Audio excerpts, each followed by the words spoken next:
Hoy vamos a hacer unas patatas bravas que se sirven en un cucurucho. Se mojan como si fueran churros y están rellenas de una mayonesa de ajo. Hoy te enseño una tapa que rompe todas las reglas. Vamos a empezar a cortar las patatas peladas en trozos grandes. En esta reinterpretación de las clásicas patatas bravas, transformadas en un formato de churro salado, se parte de una base de patata cocida en agua con sal, hasta que alcanza una textura tierna. Tienen que estar bien cocidas. Un detalle a poder ser hervirlas con agua mineral, nada de aguas duras que luego aportan sabor a la patata. Las ponemos a cocer, a hervir, en abundante agua con sal hasta que estén bien cocidas. Aproximadamente tarda unos 15 minutos, después de levantar el hervor. En este caso he usado patatas Mona Lisa, aunque podéis usar cualquier tipo de patata para cocer, como puede ser la Buffet o la Red Pontiac. Una vez cocidas las escurrimos y las dejamos secar para que pierdan humedad. Este paso es importante, porque si tenemos una masa demasiado húmeda, no nos quedarán crujientes al freírlas. Una vez escurridas y reposadas brevemente para que pierdan el exceso de humedad, pero aún calientes, vamos a pasarlas por un pasapurés mientras aún conservan ese calor.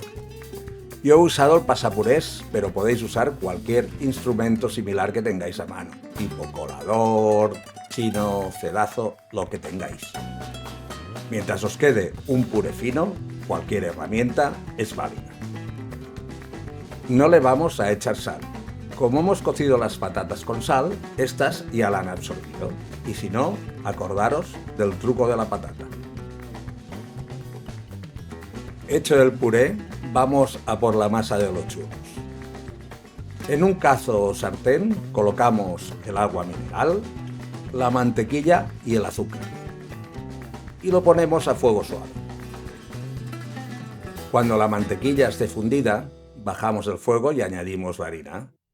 Trabajamos con una espátula o una lengua hasta conseguir una masa homogénea, dura y, sobre todo, seca. Vertemos la masa al puré de patatas. Agregamos el huevo entero y sazonamos con un poco de sal. Mezclamos, trabajamos todo el conjunto hasta lograr un pastón compacto y homogéneo. Mientras se amasa, os explico el truco de la patata, que se basa en añadir a un guiso o una sopa demasiado salada un trozo de patata. Esta absorbe parte del líquido y con ello una parte de la sal. Este proceso ayuda a diluir la sal, haciendo que el plato sepa menos salado. Ahora, esta masa resultante ya trabajada la introducimos en una manga pastelera desechable a la que hemos colocado una boquilla de estrella, una boquilla rizada, y la reservamos a temperatura ambiente. Vámonos a por la salsa brava. Empezamos picando fino la cebolla y el ajo. Hay dos corrientes principales de hacer la salsa brava. Una es con tomate, la otra sin. La salsa brava nació en el año 1949 de manos de un cocinero santanderino afincado en Madrid y con un restaurante en el número 3 de la calle Echegaray.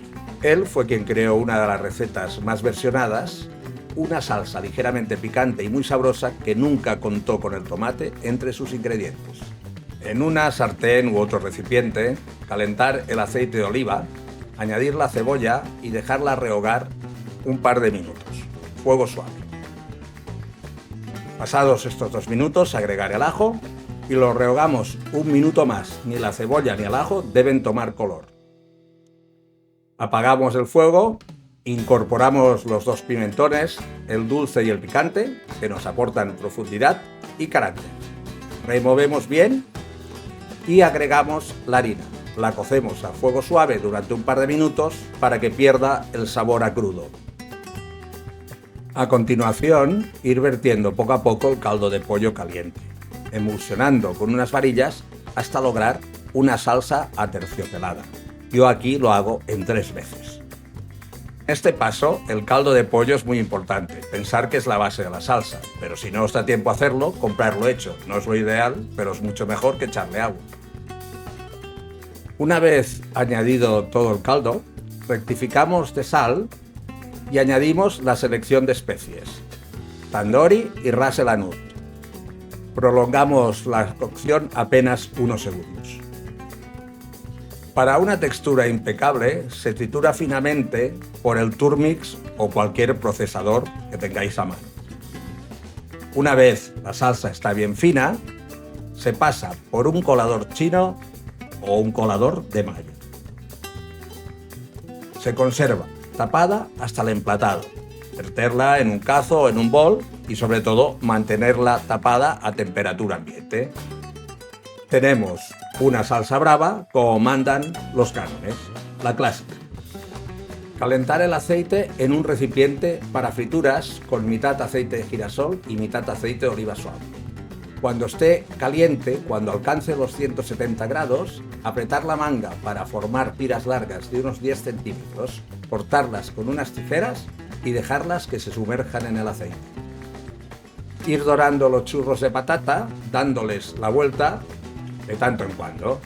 Una vez estén bien dorados por todas partes, retirarlos del aceite y depositarlos sobre papel absorbente. Una vez estén templados, con la ayuda de un palillo o similar, agujerear los churros longitudinalmente de punta a punta.